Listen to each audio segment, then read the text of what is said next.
Hello everyone, welcome back to the channel. Last lecture में water content, void ratio, degree of saturation, air content, इन सब चीज़ों के फॉर्मूले देखे थे। तो उसी के आगे कंटिन्यू करते हैं। ये तो माना ही जा सकता है कि पुराना लेक्चर आपने देख लिया होगा, पेपर पेन पे आपने आराम से उस फॉर्मूले को लिख लिया होगा और बोरोपिट वाला क्वेश्चन प्रैक्टिस कर लिया होगा जो PYQ पूछा गया था। आगे बढ़ते हैं। तो अगर हम बात करते हैं वाटर कंटेंट से और क्या पूछा जा सकता है, तो वाटर कंटेंट क्या होता है? वाटर कंटेंट था हमारा weight of water upon weight of soil, जिसकी अगर रेंज की बात की जाए तो वो 0 के इक्वल या 0 से ग्रेटर होगा इन परसेंटेज, क्योंकि हम मल्टीप्लाई बाय 100 करते हैं। वहीं पे अगर आगे बढ़ते हैं तो कुछ हमारे पास प्रोसेस हैं जो कि पूछा नहीं जाता और एग्जाम्स में पूछा जाता है, लेकिन गेट के एग्जाम में बस जो दो इंपॉर्टेंट मेथड है, जैसे कि हमारा हो गया एक ओवन ड्राइंग मेथड और एक होता है हमारा पिक्नोमीटर मेथड, वो पूछा जाता है। लेकिन और मेथड्स क्या क्या है, जैसे कि ओवन ड्राइंग मेथड हो गया, हमारा सैंड बाथ मेथड हो गया, टॉर्शन मेथड हो गया, टॉर्सन बैलेंस मेथड हो गया। उसके बाद बात करते हैं जो अल्कोहल मेथड है, कैल्शियम कार्बाइड मेथड है। ये सारे मेथड के हेल्प से भी हम वाटर कंटेंट को पता कर सकते हैं। अगर हम बात करते हैं तो हमारा जो पहला सबसे पहला ओवन ड्राइंग मेथड है, ये बहुत ही ज़्यादा मोस्ट एक्यूरेट मेथड है। तो ये सब जो इन्फॉर्मेशन हो सकता है MSQ में पूछी जा सके। तो वाटर कंटेंट सबसे पहले हमने क्या देखा, वाटर कंटेंट क्या होता है? वाटर कंटेंट होता है हमारा जो weight of water upon weight of solid, और इसकी जो हमने रेंज देखी वो 0 के इक्वल या उससे ज़्यादा होगी। ठीक है, आगे बढ़ते हैं। तो हमारे पास जो हमारा सबसे एक्यूरेट मेथड है वो है oven drawing method. Oven drawing method जो है ये सबसे एक्यूरेट मेथड है। ओवन ड्राइंग मेथड की अगर हम बात करें तो यहाँ पर क्या हो जाएगा, तो अगर हम इसकी बात करें तो वाटर कंटेंट यहाँ पे कैसे निकालेंगे? वाटर कंटेंट के लिए क्या करेंगे, हमें मॉइस्ट सॉइल पता है, तो मॉइस्ट सॉइल ऊपर क्या चाहिए, वेट ऑफ वाटर चाहिए, तो हम क्या करेंगे, मॉइस्ट सॉइल का मास पता होगा या वेट पता होगा, तो मॉइस्ट सॉइल में से मैं अगर ड्राई सॉइल का माइनस कर दूं, ड्राई सॉइल का मास या वेट जो भी है हमें गिवन वो माइनस कर दूं और उसके बाद डिवाइड कर दूं ड्राई सॉइल से ही और मल्टीप्लाई बाय 100 कर दें, तो क्या मुझे वाटर कंटेंट मिल जाएगा? बिल्कुल मिल जाएगा। तो ओवन ड्राइंग मेथड से तो हम इससे निकाल सकते हैं। लेकिन वहीं पे अगर हमारे पास पिक्नोमीटर मेथड होता है, जो हमारा पिक्नोमीटर मेथड है वो बेसिकली हमारा वाटर कंटेंट निकालने के लिए भी यूज किया जाता है और स्पेसिफिक ग्रेविटी निकालने के लिए भी यूज किया जाता है। तो पिक्नोमीटर मेथड में सबसे पहले अगर वाटर कंटेंट की बात की जाए तो यहाँ पर हमारा फॉर्मूला क्या देखने को मिलता है, यहाँ हमें फॉर्मूला देखने को मिलता है W1 माइनस W2 अपॉन में हमारा क्या आ जाता है। फिर अगर हम इसकी बात करें तो W2 माइनस W1 हमारा किसको शो करता है, ये शो करता है हमने क्या किया है, यहाँ पर क्या लिया, वाटर का वेट लिया। तो यहाँ पर हमने क्या किया, W1 माइनस W2 हमारा नीचे आ जाएगा W3 माइनस W4। तो W1 माइनस W3 अपॉन में W3 माइनस W4 ब्रैकेट में आता है G माइनस 1 अपॉन G, और यहाँ पर एक और माइनस। ये फॉर्मूले आपको याद होने चाहिए, इस पे क्वेश्चन पूछे जाते हैं। तो जब हमारा वाटर कंटेंट निकालना है तो हम ये क्या करते हैं, W1 माइनस W2 अपॉन में W3 माइनस W4 ब्रैकेट में G माइनस 1 अपॉन G, फिर एक माइनस और मल्टीप्लाई में हमारा 100। तो यहाँ पे अगर हम डिस्कस करें, अगर यहाँ पर डिस्कस करें तो W1 किसको शो करता है, W1 शो करता है जो एम्प्टी हमारा पिक्नोमीटर है उसका वेट। अगर W2 की बात करें तो यह जो हमारा एम्प्टी वेट था उसमें जो हमारा जो पिक्नोमीटर उसके अंदर हमने मॉइस्ट सॉइल फिल कर दी, तो मॉइस्ट सॉइल प्लस एम्प्टी वाला जो हमारा मॉइस्ट सॉइल प्लस जो पिक्नोमीटर उसका वेट। अगर हम W3 की बात करते हैं तो हम इसमें क्या करेंगे, पूरे एयर वर्ड्स को रिमूव कर देंगे, वाटर इतना ब्रिम तक फिल कर देंगे, बॉटम ब्रिम तक फिल कर देंगे वाटर को, तो हम पूरा सेचुरेट कर देंगे, इसको सेचुरेट कर देंगे और एयर वर्ड्स को हम बिल्कुल हटा देंगे। और लास्ट में हम क्या करते हैं, सिर्फ जो हमारा पिक्नोमीटर है उसको पूरा क्लीन कर देंगे।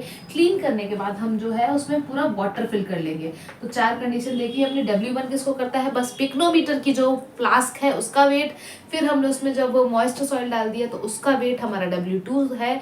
अगर उसके वॉइड रेशियो जो हम उसमें स्टिक से उसको पूरा रोटेट करेंगे, एयर वर्ड्स को रिमूव करके जो वाटर को फिल करेंगे हम उसका वेट लेंगे यहाँ तक। और अगर हम बात करते हैं W4 का, तो हमारा अब क्या किया है, यहाँ पर हमने क्या देखा कि जो सिर्फ उसको पूरा क्लीन करने के बाद जो वाटर का वेट है, तो इसके हेल्प से हम क्या करेंगे, ये वैल्यूज को पुट करेंगे और ये हमारा जो W है जो वाटर कंटेंट है इसको हम फाइंड करेंगे। यहीं पे दूसरा फॉर्मूला जो है पिक्नोमीटर टेस्ट में वो हमारा स्पेसिफिक ग्रेविटी को पता करने के लिए यूज किया जाता है। तो आप भी पेपर पेन पे लिखते चलिएगा फॉर्मूले को साथ में। फॉर्मूले की अगर हम बात करते हैं तो यहाँ क्या हो जाता है, W1 माइनस यहाँ पे जब W2 माइनस W1, फिर यहाँ पर आ जाएगा हमारा W4 माइनस W3, प्लस में आ जाएगा मेरा यहाँ पर W2 जो हमारा न्यूमरेटर है वही हमारा डिनोमिनेटर में प्लस के संग आ जाएगा। तो ये मेरा स्पेसिफिक ग्रेविटी का फॉर्मूला, ये मेरा वाटर कंटेंट का फॉर्मूला है। तो अभी हमने देखा कि वाटर कंटेंट कैसे फाइंड करना है, बहुत सारे मेथड है जिसमें से इन मेथड पे क्वेश्चन पूछे गए और ये इंपॉर्टेंट मेथड्स हैं हमारे एग्जाम पर्सपेक्टिव से। नेक्स्ट टॉपिक की तरफ चलते हैं। नेक्स्ट टॉपिक है हमारा पार्टिकल साइज डिस्ट्रीब्यूशन। तो अगर हम बात करें, एक हमारे पास होते हैं पार्टिकल साइज डिस्ट्रीब्यूशन में कोर्स पार्टिकल और एक हो जाएंगे हमारे पास फाइन पार्टिकल। तो कोर्स पार्टिकल में भी हमारे पास दो हैं, एक है ग्रेवल और वहीं पे दूसरे की बात करें वो हो जाता है हमारा सैंड। वहीं पर अगर हम फाइन पार्टिकल्स की बात करते हैं, फाइन में हमें देखने को मिलेगा सिल्ट, फाइन में हमें एक देखने को मिलेगा सिल्ट और एक हो जाता है हमारा क्ले। अब यहाँ पर आपको क्या है, इसकी साइज का हमें अता पता होना चाहिए। तो साइज की बात करते हैं, तो अगर ग्रेवल की बात करें तो साइज हमारा हो जाता है 4.75 mm से ये 80 mm के बीच में वेराई करता है। तो ये जो हमारा 80 mm के बीच में वेराई करता है, तो 4.75 से लेके 80 mm के बीच में जो भी पार्टिकल्स होंगे वो ग्रेवल कंसीडर किए जाएंगे। वहीं पे अगर हम बात करते हैं तो ये हमारा 0.075 mm से लेकर जो सैंड है हमारा 0.075 mm से लेके 4.75 mm के बीच में जो पार्टिकल्स आएंगे ये मेरा सैंड है, ये मेरा क्या है सैंड। और इसको हम कैसे पता करते हैं, ये हम सीव एनालिसिस के थ्रू पता करते हैं। लेकिन वहीं पे अगर हम फाइन पार्टिकल्स की बात करें तो यहाँ पर हम हाइड्रोमीटर मेथड या फिर पिपेट मेथड यूज करते हैं। वहाँ पे बहुत सारे अजम्पशन है, तो गेट के पर्सपेक्टिव से तो ये इतना इंपॉर्टेंट नहीं है, बस जो कुछ फॉर्मूले है वो हम देखेंगे। लेकिन यहाँ पर बहुत ज्यादा अजम्पशन लेने पड़ते हैं, इस वजह से जो यहाँ पर एक सीव एनालिसिस वाला क्वेश्चन आएगा जिसमें हमारे पास पूरी सीव का जो डाया है, जो सीव का साइज है वो दे रखा होगा, फिर वेट रिटेन, फिर क्यूमुलेटिव निकालना पड़ता है, फिर उसके बाद हम परसेंटेज फाइन निकालते हैं। उस तरीके का क्वेश्चन अभी देखेंगे कैसे सॉल्व करना है। तो यहाँ पर हमारा कोर्स है जिसमें ग्रेवल है 4.75 mm से लेके 80 mm के बीच में, और 0.075 mm से लेके हमारा 4.75 mm तक जो हमारे पार्टिकल्स वेराई करते हैं वो हमारा सैंड है। अगर सिल्ट की बात की जाए तो सिल्ट हमारा बेसिकली अगर इसकी बात करें तो 0.002 mm से लेकर 0.002 mm से लेकर 0.075 mm तक जो आता है, 0.075 mm तक जो आते हैं वो मेरे सिल्ट के अंदर कंसीडर किया जाता है। क्ले में हमारा क्या होता है, लेस देन 0.002 mm। तो ये मेरे कुछ फाइन पार्टिकल्स जो हैं, जो हमारे पार्टिकल साइज डिस्ट्रीब्यूशन है उनमें ये पार्टिकल्स हैं। आप बाउल्डर का बताइए जरा, कॉबल्स का बताइए क्या साइज होता है, जरा कमेंट सेक्शन में बताइएगा।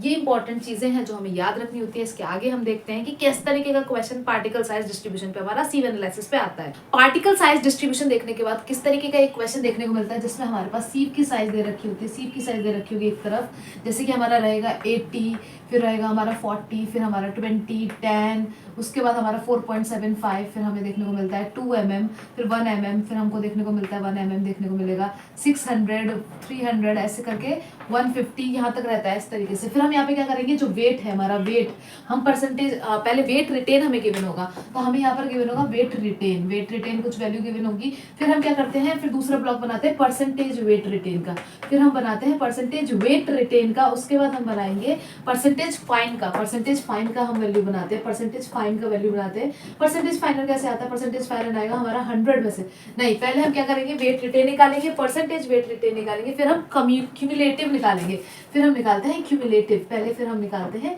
क्यूमुलेटिव निकालेंगे, उसके बाद हमारा होता है परसेंटेज फाइन में क्या करेंगे, जो क्यूमुलेटिव वेट रिटेन निकाला है उसको 100 से माइनस करेंगे, तो 100 माइनस परसेंटेज क्यूमुलेटिव, जो क्यूमुलेटिव आपने निकाला है उसको जब आप माइनस करोगे तो वो परसेंटेज फाइनल निकल के आता है। यहाँ से जो परसेंटेज फाइनल निकल के आता है इसकी हेल्प से हम क्या करते हैं, एक हमारा ग्राफ भी बनता है जहाँ पर हमारा यहाँ पर जो एक्स एक्सिस है वहाँ पर हम लॉग डाया रहते हैं, जो पार्टिकल के साइज का जो डाया है उसको लेते हैं तो लॉग डाया रहता है, और यहाँ वाई एक्सिस पे हमारा परसेंटेज फाइनल रहता है यहाँ पर हमारे वाई एक्सिस पे। इसकी हेल्प से हम जो ग्राफ है वो बनाते हैं, जो कि अभी हम आगे देखेंगे। अगर वहीं पे बात करते हैं, जो हमने फाइन पार्टिकल्स अभी देखे थे, फाइन पार्टिकल्स देखे थे जो कि सिल्ट था, क्ले था, वहीं पे अगर हम बात करें तो एक स्टोक्स लॉ लगता है, वहां पर हमारा स्टोक्स लॉ लगता है जिसका फॉर्मूला बहुत इंपॉर्टेंट है, जरा लिखिए आप लोग अपने शीट पर।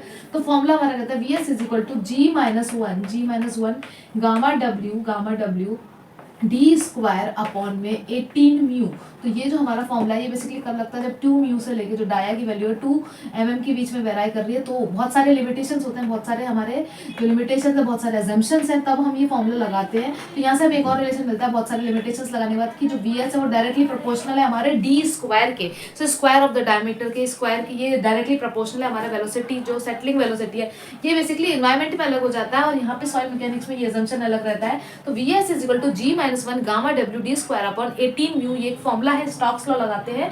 ये बेसिकली कब लगेंगे, जो फाइन पार्टिकल्स है, जब हम पिपेट मेथड या हाइड्रोमीटर मेथड देखेंगे, जो कि इतना पूछा जाता है। जो पूछा जाता है वो ये है, क्योंकि अभी हमें क्विक रिवाइज करना है, तो जो जो इंपॉर्टेंट टॉपिक्स हैं उनको हम टच करते हुए चल रहे हैं। तो ये फॉर्मूला बहुत इंपॉर्टेंट है, इस पे क्वेश्चंस आते हैं, बस ये ध्यान रखना है कि किस डाया के बारे में बात करें। अगर वो डाया की रेंज में आ रहा है तो हम ये फॉर्मूला जरूर आई गेस ये समझ में आ रहा होगा, ये परसेंटेज क्यूमुलेटिव है। आई गेस यहाँ पे थोड़ा सा गड़बड़ लग रहा है देखने में। तो सबसे पहले वेट रिटेन गिवन होगा, उसका परसेंटेज वेट रिटेन निकालेंगे, मतलब टोटल के वेट में कंपेयर करके। फिर क्यूमुलेटिव मतलब वो हम ऐड करते हो जाते हैं, फिर 100 माइनस परसेंटेज क्यूमुलेटिव करेंगे तो हमें परसेंटेज फाइनल मिल जाएगा। अब इससे हेल्प से हम एक डायग्राम ड्रॉ करते हैं वहाँ पर। अब उससे पहले हमें कुछ फॉर्मूले इंपॉर्टेंट, जो एक फॉर्मूला है, एक होता है हमारा CU का फॉर्मूला। ये क्या बताता है, हमारा कोफिशिएंट ऑफ यूनिफॉर्मिटी बताता है। तो CU का फॉर्मूला बेसिकली क्या कहता है, CU की फॉर्मूले की अगर हम बात करें तो CU का फॉर्मूला बोलता है D60 upon D10, D60 upon D10। यहाँ पर कुछ वैल्यू होती है, वहीं पे एक और टर्म होता है जो कि हमारा है CC की फॉर्मूले की बात करते हैं तो वो बोलता है D square 30 upon D60 into D10।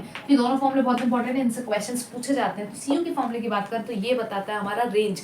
ये रेंज बताने में हेल्प करता है, अगर हम बात करें वेल ग्रेडेड ग्रेवल की और वेल ग्रेडेड सॉइल की, तो उसके लिए हमारे CU की वैल्यू हमें पता होनी चाहिए। अगर 6 से ग्रेटर या 6 के इक्वल है तो CU की वैल्यू, अगर 6 से ग्रेटर या 6 से इक्वल है तो हमारा वेल ग्रेडेड सॉइल है, और 4 से इक्वल है, 4 से ग्रेटर है तो वो वेल ग्रेडेड ग्रेवल है। तो अगर हम बात करें तो यहाँ पर हमारा जो CU की वैल्यू है वो अगर 6 से ग्रेटर है तो वो हमारा कंसिडर किया जाता है वेल ग्रेडेड सॉइल में कंसिडर किया जाता है, सॉइल में। और अगर हम बात करते हैं यहाँ पर, अगर ये CU की वैल्यू 4 से ग्रेटर है तो वेल ग्रेडेड हमारा वेल ग्रेडेड ग्रेवल में कंसिडर किया जाता है ये। तो अब हम अगर हम बात करते हैं CU की वैल्यू D60 अपॉन D10 करके निकालेंगे। वेल वहीं पे अगर हम बात करते हैं CC की वैल्यू तो D square 30 upon D60 D10। तो यहाँ पे CC की जो वैल्यू है ये भी बहुत इंपॉर्टेंट है। अगर CC की वैल्यू की बात करें तो CC की वैल्यू जो हमारी है वो बेसिकली जो 1 से लेके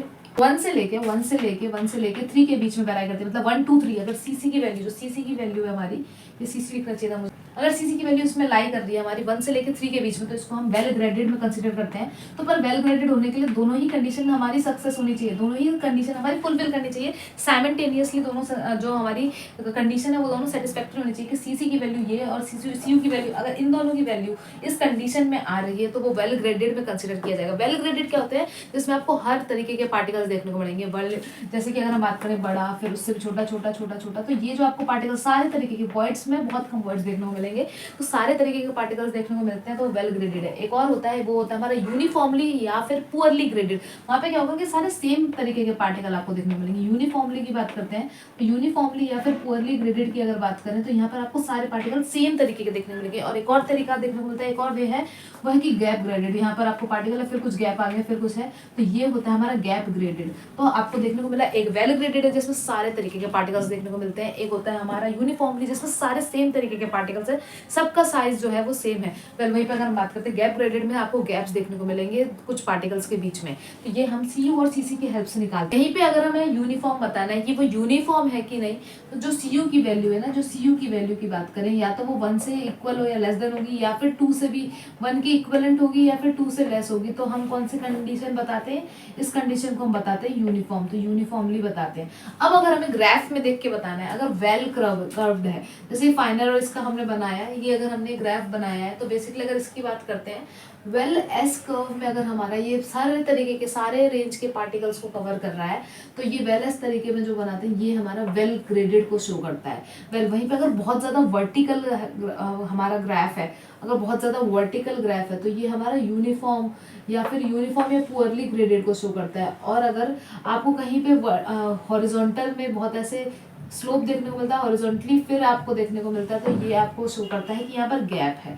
तो गैप के लिए हमें थोड़ा सा हॉरिजॉन्टल हमें स्टीप स्लोप मतलब स्लोप देखने को मिला, फ्लैट देखने को मिलेगा, स्लोप बोल रही हूँ, जो हॉरिजॉन्टल में फ्लैट देखने को मिलेगा तो गैप है। अगर वर्टिकली बहुत ज़्यादा स्टीप है तो हमारा यूनिफॉर्म है, और वेल कर्व्ड है अगर एस शेप में है तो हमारा वेल ग्रेडेड ग्रेवल्स, आपको वेल ग्रेडेड पार्टिकल्स देखने को मिलेंगे उस पर्टिकुलर सॉइल में। तो हमारा इस तरीके के सॉइल का ग्राफ हम बनाते हैं परसेंटेज फाइनल और लॉग डाया को एक्स एक्सिस पे लॉग डाया को रख के, और वाई में हम परसेंटेज फाइनल को रख के।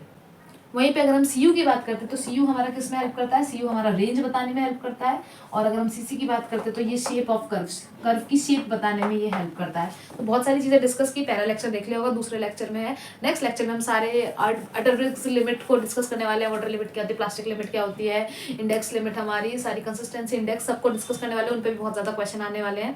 तो ये सारी चीज़ें हैं जो हमारा पिक्नोमीटर वाला, इस वाले लेक्चर से आपको पिक्नोमीटर वाला जो क्वेश्चन है PYQ में पूछा गया है उसको सॉल्व करके रखना है, फिर नेक्स्ट लेक्चर को आप देखेंगे। Thank you so much, like and subscribe our channel.